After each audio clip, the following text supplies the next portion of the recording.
तो आज हम बात करने वाले हैं प्राचीन भारत की, उस दौर की जब पूरा देश मतलब 16 महाजनपदों में बटा हुआ था। 16 बड़े बड़े राज्य। हाँ, और ये सब आपस में लड़ रहे थे, कभी गठबंधन कर रहे थे, एक होड़ सी लगी थी। बिल्कुल। लेकिन इस पूरी रेस में धीरे धीरे एक महाजनपद बाकी सब पर आप कह सकती हैं भारी पड़ने लगा, और वो था मगध। सही कहा। आज हम इसी की कहानी में गहराई से उतरेंगे कि आखिर कैसे मगध ने सबको पछाड़कर भारत के पहले साम्राज्य की नींव रखी। और ये समझना बहुत जरूरी है कि मगध का ये उदय कोई तुक्का नहीं था। इसके पीछे कुछ बहुत ठोस वजह थी, कुछ जबरदस्त फायदे थे मगध के पास। अच्छा, जैसे कि आप कह सकते हैं कि मगध के पास 4 तुर्प के इक्के थे। पहला और शायद सबसे बड़ा था उसकी लोकेशन। वो गंगा घाटी के सबसे उपजाऊ इलाके में था। मतलब खेती बहुत अच्छी होती होगी। बहुत ही जबरदस्त। इसका मतलब था कि खजाना हमेशा भरा रहता था, और जब पैसा हो तो बाकी सब कुछ मुमकिन हो जाता है। सही है, एक मजबूत इकोनॉमी किसी भी साम्राज्य की रीढ़ होती है। ठीक है, ये तो हुआ पहला इक्का। बाकी 3 क्या थे? दूसरा था प्राकृतिक संसाधन। देखिए, राजगीर और गया के इलाकों में लोहे और तांबे के विशाल भंडार थे, और उस जमाने में लोहा मतलब आज का सोना। तो उससे उन्होंने बेहतर हथियार और औजार बनाए होंगे। बिल्कुल, ये एक तरह का टेक्नोलॉजिकल एडवांटेज था जो बाकियों के पास नहीं था। तो पैसा भी है और टेक्नोलॉजी भी, लेकिन इस सब को बचाने के लिए सुरक्षा का क्या इंतजाम था? दुश्मन तो चारों तरफ थे। यहीं आता है तीसरा इक्का, उनकी अभेद्य राजधानियां। पहली राजधानी थी राजगृह, जो 5 पहाड़ियों से घिरा एक नेचुरल किला थी। अच्छा, मतलब उस पर हमला करना बहुत मुश्किल था। लगभग नामुमकिन। और बाद में जब राजधानी पाटलिपुत्र बनी तो वो गंगा और सोन नदी के संगम पर थी, एक जलदुर्ग की तरह।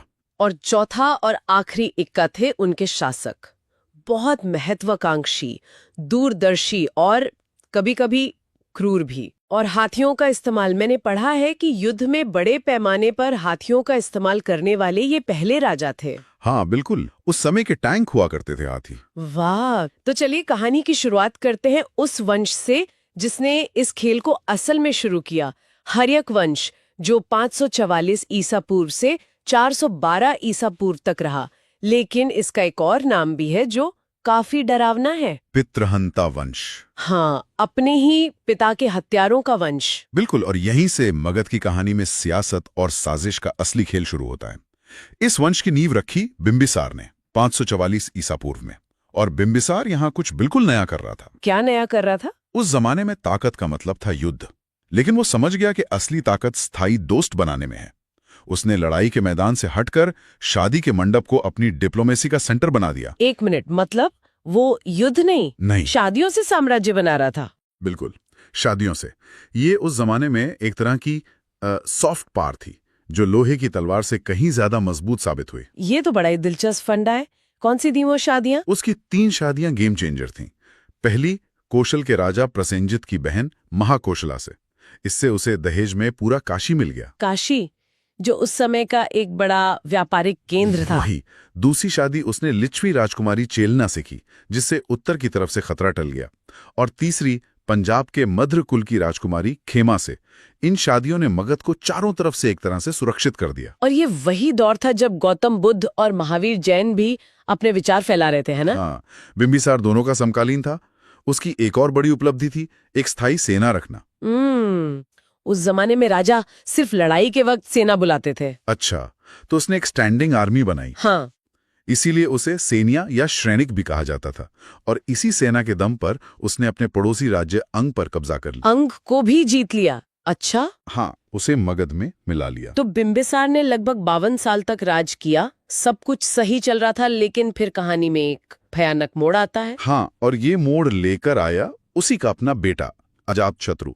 उसे सिंहासन की इतनी जल्दी थी कि 492 ईसा पूर्व में उसने अपने पिता बिंबिसार को कैद कर लिया और फिर उनकी हत्या कर दी। ओह, तो यहीं से इस वंश पर पितृहंता का दाग लगा। बिल्कुल। और जाहिर है इस हरकत के नतीजे भी बुरे ही हुए होंगे। बहुत बुरे।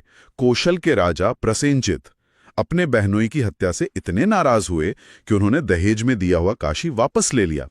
अब इसी बात पर अजातशत्रु और प्रसेनजित के बीच सालों तक युद्ध चला। और हमारे स्रोत बताते हैं कि इसी युद्ध में अजातशत्रु ने कुछ नए हथियार इस्तेमाल किए। हाँ, और वो भी कोई मामूली हथियार नहीं। ये तो बिल्कुल बाहुबली फिल्म जैसा लगता है। बिल्कुल, मुझे भी वही याद आया था।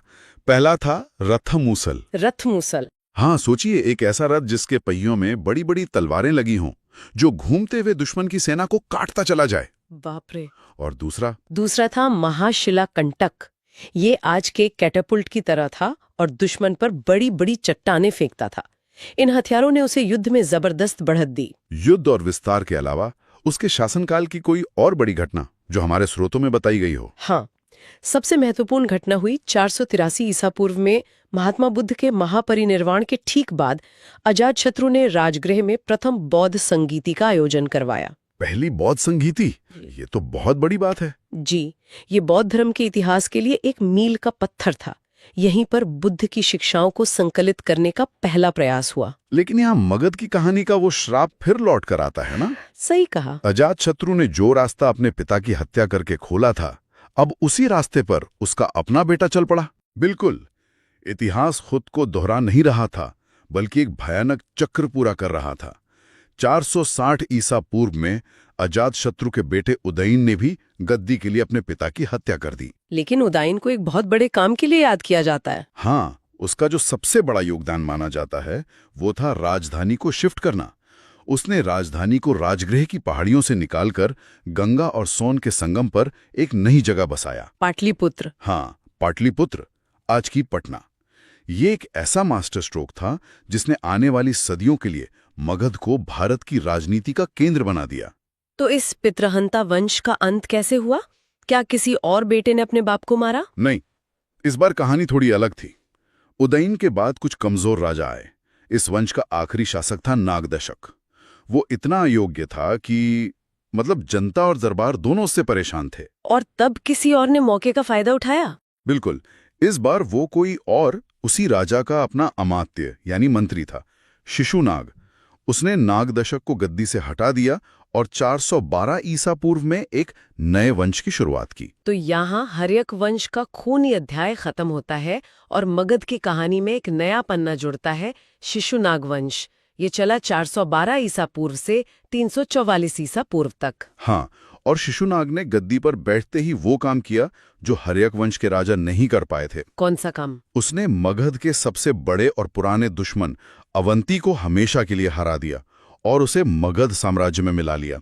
ये एक बहुत बड़ी जीत थी। और उसने राजधानी भी बदली थी, है ना? जी, उसने अपनी राजधानी पाटलिपुत्र से वैशाली शिफ्ट कर दी, शायद अपने पुराने दुश्मनों से थोड़ी दूरी बनाने के लिए। और इस वंश का सबसे महत्वपूर्ण राजा कौन था? शिशुनाग के बाद उसका बेटा कालाशोक 394 ईसा पूर्व में राजा बना। पुराणों में उसे काकवरलु भी कहा गया है, मतलब कौवे के रंग वाला। अच्छा, काकवर्ण। शायद उसका रंग सांवला रहा हो।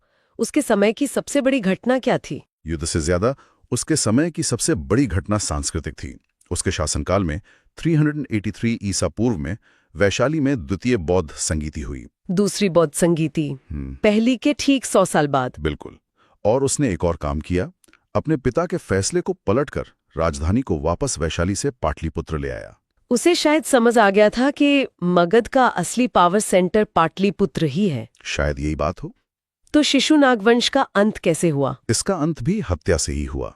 माना जाता है कि महापद्मनंद नाम के एक व्यक्ति ने धोखे से कालाशोक की हत्या कर दी और खुद गद्दी पर बैठ गया। और यहीं से मगध की कहानी में सबसे शक्तिशाली और शायद सबसे विवादास्पद राजवंश का उदय हुआ, नंदवंश, जिसका समय 344 ईसा पूर्व से 323 ईसा पूर्व तक माना जाता है।